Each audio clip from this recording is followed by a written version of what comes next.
so hey guys আপোনালোকৰ কি খবৰ আশা কৰোঁ সকলোৱে ভালেই আজি ভিডিঅ'টো ফাৰ্ষ্ট আপডেট হৈছে ডিম্পুবোৰৰ ওপৰত ৰিচেণ্টলি তেওঁ এটা ইনষ্টাগ্ৰামত ষ্টৰি দি কৈছে যে এই পেজটো কোনে খুলিছে নাজানো কিন্তু মোৰ নতুন ভিডিঅ'বোৰ ডাউনলোড কৰি এনে আপলোড দি আছে ৰিকুৱেষ্ট কৰিছোঁ নিদিব সো আপোনালোকে সকলোৱে গৈ এই পেজটোত কমেণ্ট কৰি কগৈ ডিম্পুৱে কোৱা কথাষাৰ নেক্সট আপডেট হৈছে বিকাশ চেত্ৰীৰ ওপৰত ৰিচেণ্টলি তেওঁ ইউটিউবত এটা ভিডিঅ' আপলোড কৰিছিল আই লভ ট্ৰেভেল এণ্ড ফুডত তেওঁ ভালপোৱা মানুহে তেওঁক ইমান মৰম দিয়াৰ বাবে বিকাশ দাৰ ইম'চনেল হৈ গৈছিল সৰুকৈ এটা ভিডিঅ' ক্লিপ দেখাই লৈছোঁ যদি সম্পূৰ্ণকৈ ভিডিঅ'টো চাব বিচাৰে ডিছক্ৰিপশ্যনত লিংক দিয়া আছে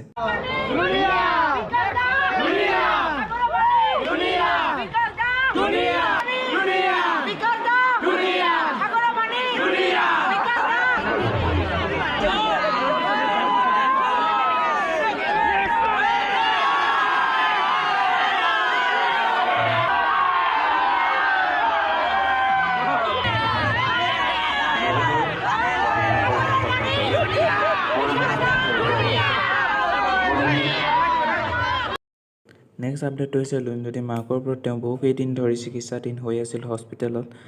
আজিৰ দিনটোতে তেওঁ আমাৰ মাজৰ পৰা নোহোৱা হ'ল তেওঁ য'তেই নাথাকক কিয় তেওঁ আত্মাই যাতে শান্তিত থাকে তাৰে কামনা কৰিলোঁ